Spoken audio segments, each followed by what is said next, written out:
Let's talk about subdivision versus Dynamesh. We will be starting off by hitting the comma key or going to Lightbox, and then we are going to go under project, and here we have a few different Dynamesh spheres. We're just going to be sticking with the 64 one. Double click it and say no, unless you want to save it, then yes. And now we have a sphere. There are two main ways of adding resolution to your models in ZBrush, and that is using Dynamesh and it's using subdivisions. Now we can also include Sculptris Pro in this as well, but just for sake of argument, we have two ways, just to keep it simple. We can either add resolution using Dynamesh, which means that we are sculpting like this, and then we are using the Dynamesh feature, which you can find so handily in the little interface. Or if you go to Tool, Geometry, Dynamesh, and you click on Dynamesh button, and we can add resolution with this, so we can re-Dynamesh it by control dragging outside the model like this. And this is amazing because now we can start to just sculpt whatever we want to, and we can, you see, whenever we run out of resolution, we can just remesh it. Now control drag outside the model, and there we go. Boom, nice clean topology. Well, not clean, but nice working topology. So this is an incredibly handy way when it comes to concepting. Let's say we have, let's just for sake of argument say this is a head, and we have a little nose, and we have a little mouth right here. And we want to give this guy a body. Now we can easily just drag things out using the move brush. We can re-Dynamesh it. We can just keep dragging things out. And we can now make a whole body out of this. We can mask something out like this, invert the mask, and just drag out some arms. And it doesn't really matter that it's crappy because we can just re-Dynamesh it. So this is incredibly useful because we can concept so quickly. But we run into an issue, and that issue is that in order to increase resolution, we can go in and we want to sculpt more here, we want more fidelity. In order to increase resolution, we have to increase the resolution down here. So let's see what happens. We set this to 120. You don't have to go power of 2. We can set this to whatever we want to. You don't have to go 64, 128, 264, whatever, 256. We can just set this to whatever number we want. So we can just remesh it, and now you can see, boom, more resolution. But this is limited when it comes to production, because what you want then, you want, at least with film, you want a model which has a low poly and a high poly in one. So what we can do then, instead of just keep re-Dynameshing to get more and more resolution baked into the model, we can use something called subdivisions. And we can find subdivisions under Tool and Geometry, and then we have Divide, or hitting the hotkey Control D, which you can see pops up. If we Control D now, what you can see is that we get a lot more resolution, exactly 4 times more. So if we were to check this before and after, you would see this is exactly 4 times more. And now we can go up and down in resolution by sliding this button here, or we can hit the D key to go up and Shift D to go down, and Control D to increase the resolution. And the advantage of doing this is that now we can work with really high resolutions like this. We can really get in here and get all the resolution we want. But then if we want to go in and change our lowest subdivision, meaning we want to do changes to a lower cage of this, we can just go down a model and go down a subdivision. Then we can just keep modifying it and go up, and we can keep sculpting more on it. We can also subdivide this a lot more. So we can go up to 2 million. If we were to subdivide this once more, we'd be at almost 10 million. So you can see it's predictable because it always multiplies by 4. So now we can really go in and we can start to, get in with the details and really start to refine our beautiful, trashy model like this. A disadvantage of using subdivisions, though, is that we have to have our design resolved before we work with subdivisions, because now we can't add anything new to it. Let's say we want to add feet to him, and we try to do what we did before, lowest level, and then we can just mask something out, invert it, and then we can drag it down. And let's do this, clean the mask up a little bit, like so. Okay, cool. So if we want to now remesh this so that this becomes nice and even, and you do this, you can see that you lose all your subdivision levels.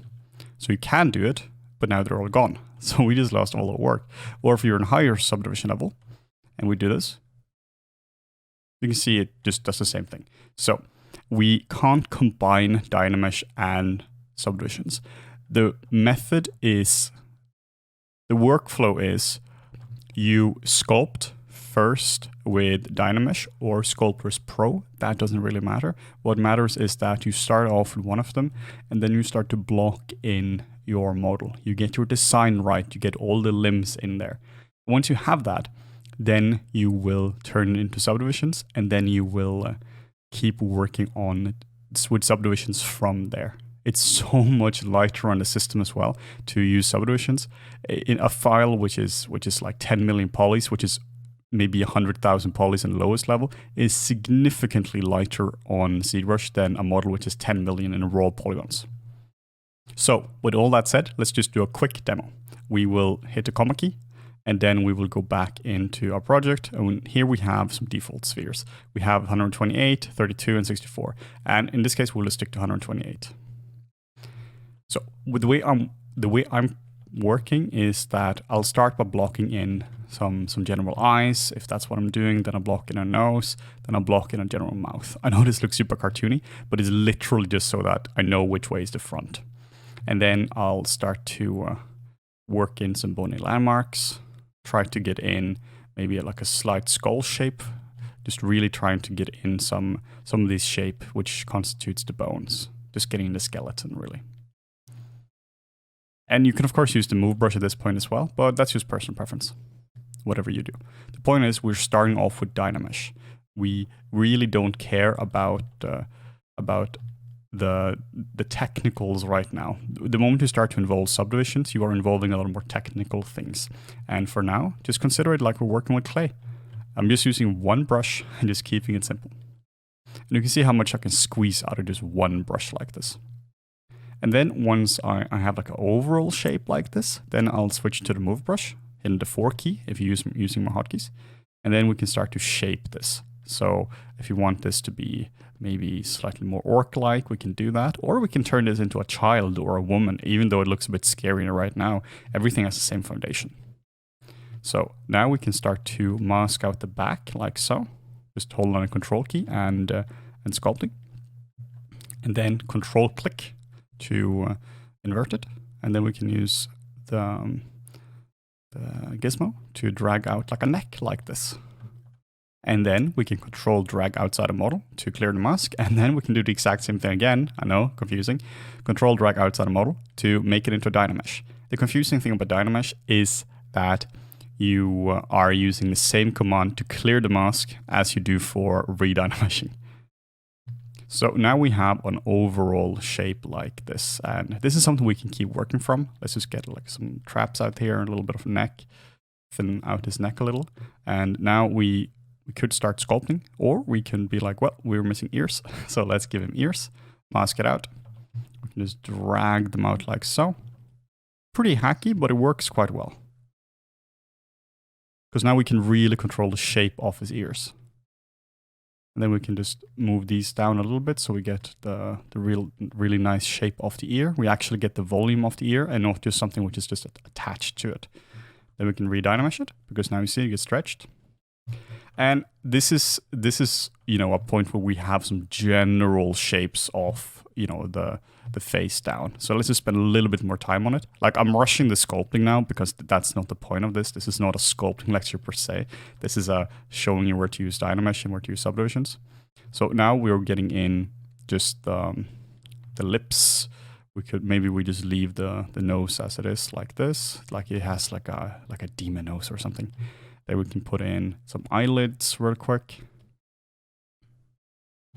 And this is the point that I would almost start to work with subdivisions. Again, we would refine this model significantly more, but just in terms of the shapes, now we have everything here. We have all the shapes we need. We're not going to be adding horns to him. We can refine everything, but we're not going to be adding anything new to him. So at this point, we can now just turn off Dynamesh, and then we can start to subdivide the model. So now we can just hit Control D, or we can go under Geometry and Divide. And now you can see we get a lot more resolution. Actually, before that, let's just do this one more time, because we can see there was some stretchy topology right here. So now we can do this. This is a pretty common mistake, and that's why I'm including this little mistake in the video, because it's really important that before you subdivide, you are actually re-Dynameshing just once before. just make sure. Also, you will notice that if you try to re-Dynamesh it now, nothing happens. So in order for you to re-Dynamesh something, you have to have a tiny change in the model. So let's say you need to change resolution. Then you can't just change resolution now. We can't just set this to 64 and then just re-Dynamesh it. It's not going to work because there is no change in the model. So in order for us to do that, we have to do just a little stroke, just one change. So then we trigger the Dynameshing. It's like a dog who's like, hey, now I'm here. Cool, now I can Dynamesh. So now with that said, now we can start to subdivide our model. Control D to subdivide. And now you can see that it becomes just a bit smoother. So now we're up to 1,000,000. And this means that we can now go in and we can start to refine this properly up. When you would Dynamesh it as well, or subdivide it as well, is definitely after you've done your retopology. So if you are in more of a production environment and you're doing retopology, then you can do the entire model with Dynamesh first, retopologize it, bring it back into ZBrush, and then we can go into pure subdivisions afterwards. Because after topology, you are not changing the design. If you are, then you're in big trouble. At least moderate amount of trouble. You're in an annoying amount of trouble. So now you can see we can go in and we can refine the different shapes we have. We can go in here with like the damn standard brush, hitting the 5 on my custom keys, and just go in and just start to get these clean lines off the lips.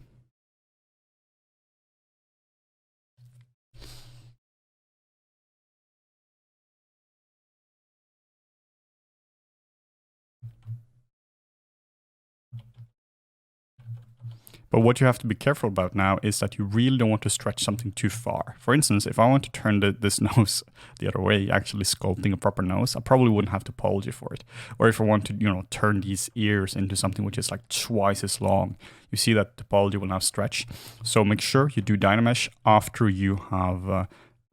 you've approved your design. And now we can go in and let's say this model is ready. It's not, but just for sake of argument, let's say this model is now fully ready when we've sculpted all the things. Now you can subdivide it even more, and we can go in with something like the standard brush. We can go in with something like the spray stroke, and we can using something like the Alpha 07, and then we can go in and we can just start to add these really, really fine details like this. Of course, again, you would do this more properly, but the advantage now is that we can add all these really fine details all over our model. And then we can go down in subdivision level, Shift D or the slider right here. And then we can just push and pull the shape around. We can just, do pretty big changes to it. And then the moment we go up again, you see that the details are preserved perfectly. They might be stretched because, we stretched the model quite a lot, but that's just what happens. So in short, we use Dynamesh / Sculptris Pro in order to block out our design, in order to really figure out where do we want to go.